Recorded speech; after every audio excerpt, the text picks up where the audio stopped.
How's it going, everyone? Kevin here with Roll On Gaming. Welcome back to the channel, and we have got an exciting video here for you today because we have gotten our hands on some exclusive Legends of the Force spoilers, courtesy of our friends at Fantasy Flight Games. So shout out to Xander and the Star Wars Unlimited team for hooking us up with these to be able to share with all of you. As you can see, it's just me today. My co-host is off on some beach somewhere doing some zip lining or whatever it is people do on vacations these days. I have no idea because I'm here talking about Star Wars Unlimited with all of you, and I would rather be nowhere else than here. So if you like what you see, drop a like on the video and subscribe to the channel if you're new. That helps us out a ton. And comment down below what you think of these exclusive reveals for the next set of Star Wars Unlimited Legends of the Force, which, by the way, we're only about a month and a half away, maybe even less than that. Getting really excited for these cards. Can't wait to see what else we have. And one of these cards that you'll see today goes with something you've already seen just a short while ago. So let's go ahead and get into it with our first card. We have an event and a unit to spoil for you today. So we'll start with the event. Let's talk about Ataru Onslaught. This is a 2-cost aggression event. It is an uncommon, number 174 out of 264. It has the learn trait, and it reads ready a force unit with 4 or less power. Now, right away, artwork, stunning. We all know this is to be true. The artwork in Star Wars Unlimited has just continued to get better and better and better, and we're seeing some of the most amazing art pieces in Legend of the Force. So, well done, FFG, for being able to source these great pieces of art. Let's talk about the card itself, because this is another card that lets you ready a unit. Now, there isn't a lot of that going around in the current environment in Star Wars Unlimited right now. We have things like Keep Fighting and Bravado that just quite frankly don't see a lot of play. But where Keep Fighting lets you ready any unit with 3 power or less, this one does bring up the power cap to 4. It does limit it to force units, but it is the same cost. That increase in power could open up a lot of doors into some other units that could really benefit from being ready. That also includes leaders, right? A lot of leader units will have 4 power or less, especially on the lower tiers that you could potentially use this card for. But really, where this card is going to shine, if it sees any play, is going to be those force units and force leader units that have on attack abilities. And we went ahead and dug into the database of Star Wars Unlimited to see what we'd be working with there. And as of now, the timing of this video, there are 19 force units or leaders with power 4 or less that have an on attack ability. And some of the notable ones, because there are some that don't really see a whole lot of play, but some of the ones that do, the Ray leader with Restore 3, that one is obviously going to be ridiculous. If you can restore 6 in a round, you're going to be feeling pretty good. And also the ability to continue to give experience tokens to the rest of your squad.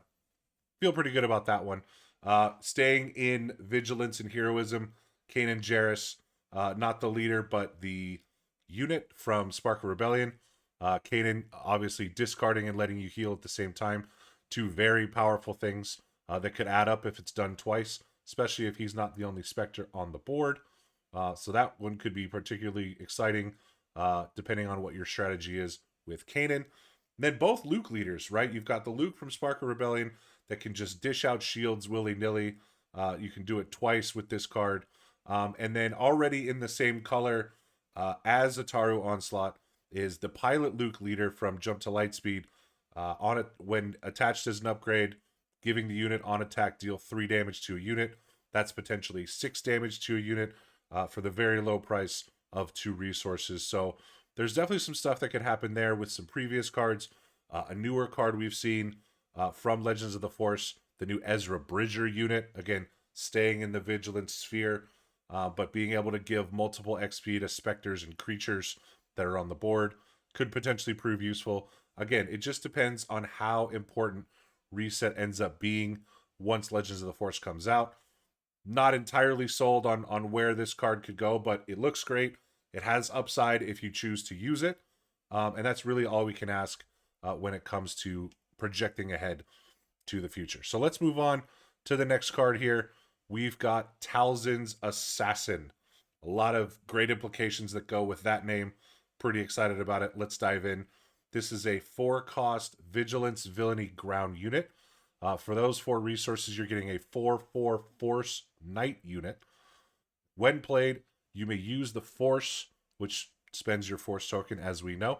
If you do, give a unit -3/-3 for this phase. Now, this ability might look a little bit familiar based on something we've seen earlier today. We'll talk about that in a minute. But on the surface with Talzin's Assassin, 4/4/4/4, it's fine, right? You know, you're seeing a lot better stat lines these days. I mean, the thing that we have to remember now with Legends of the Force is you're getting more units that have 4 HP at the 2-cost price point. So having 4 HP at the 4-cost price point, a little bit more tricky, but obviously that is offset with the when played ability. Being able to give something -3/-3 is a lot more significant than giving something -2/-2. We all know how good the Luke Skywalker unit from Spark of Rebellion is. Obviously, you try to time that up so that you're doing it at a -6/-6, but even at a -3/-3 when played, pretty great. For this one, you do have to spend your Force token to do it, so there's going to be some timing there that you're going to have to consider. Coincidentally, and I know this is Talzin's Assassin, and I don't want to jump to conclusions because we don't know what's going to be coming, but based on the last 2 units that have been revealed, I'm hoping that there's a Talzin in the works. We'll find out. I don't have any knowledge of these things. They only tell me what they tell me. You know what I'm saying? But coincidentally, despite this being Talzin's Assassin, this could actually work really well with the Darth Revan leader, because Darth Revan does want to attack any units and defeat things, and have that experience that is given from defeating things be more meaningful. So having a decrease in power and HP will make defeating those units a lot more simple and have a lot more value trades to look forward to with that. And then obviously Revan being able to give that experience, your unit's going to have less damage on it to be able to maximize the amount of HP that they have with their base level and the new experience.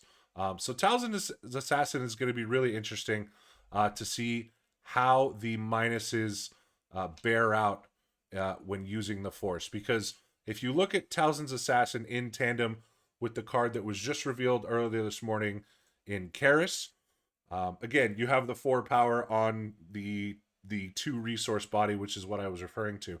But you would think, especially because the artist is the same on both of these cards, and the art is fantastic, by the way, you would think that these 2 cards would synergize a little bit better than they do. But we're in a scenario, right, where if you use Karis to defeat a unit, or if Karis is defeated right before you're about to play Talzin's Assassin, then you're going to have to find another way to get the Force back after you use Karis's when defeated ability in order to proc Talzin's Assassin ability. Otherwise, you're not going to be able to use Karis's ability. And I think that probably adds to the power level of that unit specifically. So there's going to be some juggling of the Force token when trying to use Talzin's Assassin and Karis jointly to be able to, again, maximize the minuses that you're giving. It does paint a little bit of a picture of what we could see in the future with a deck that has Knight synergy. Again, perhaps a Talzin, perhaps something else, because both of these units have very similar abilities.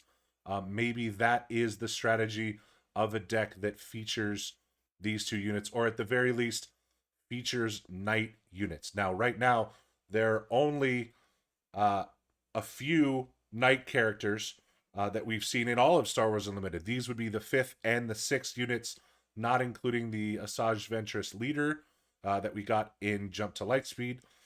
So I would hope that we would get a lot more Knight units to go into a Knight-themed deck. Right now, all the options we have are either in Vigilance or Aggression. So there's definitely going to be an interesting eye on the future for whatever we see, right? But I'm really excited for Knight characters and a Knight theme overall, because Mother Talzin, if we get her, or anything that has to do with the Witches of Dathomir, is a really cool story arc in the Star Wars universe. I don't know why I just did hand motion like that, but I did. What are you going to do? I'm here without a co-host. But really excited for more Knight synergy. Really excited to see what we get the rest of the week. Really pumped to see what goes with both Talzin's Assassin and Karis, because if it's something that allows you to get the Force a little bit more cleanly than you would normally just by attacking with a unit as using a Force design base, then maybe there's a way to synergize both the when defeated of Karis, the when played of Talzin's Assassin, and whatever other minuses that we could see down the line. And it's important to note that another knight character, Savage Opress, in this set really needs the Force, or else you're going to be taking 9 damage to base, and that is not something you want. So hopefully Knight synergizes with the Force in a way that's effective, that allows these units to shine. But that is it for us here on Roll On Gaming. These cards look sick. The art is fantastic. Remains to be seen how good the abilities are, but I'm really excited to mess with Talzin's Assassin at minimum, just because I think it goes right away into whatever Knight theme deck there is, and potentially a Revan deck if you're using Vigilance, again, just to make better use of those value trades. And you know I'm going to be testing Revan. So thank you very much for taking the time to tune in and check out our exclusive spoilers. A big thank you once again to Xander, to the Star Wars Unlimited team, to Fantasy Flight Games, and to all of you for continuing to watch this channel. We really appreciate it. Hope you continue to enjoy all the spoilers that are coming out from all across the internet, whether it's from your favorite content creators that aren't us, or the main channels of the Star Wars Unlimited pages. Get really excited for Legends of the Force, and hope you are too. Thanks for tuning in. Really appreciate it, and enjoy the rest of your week.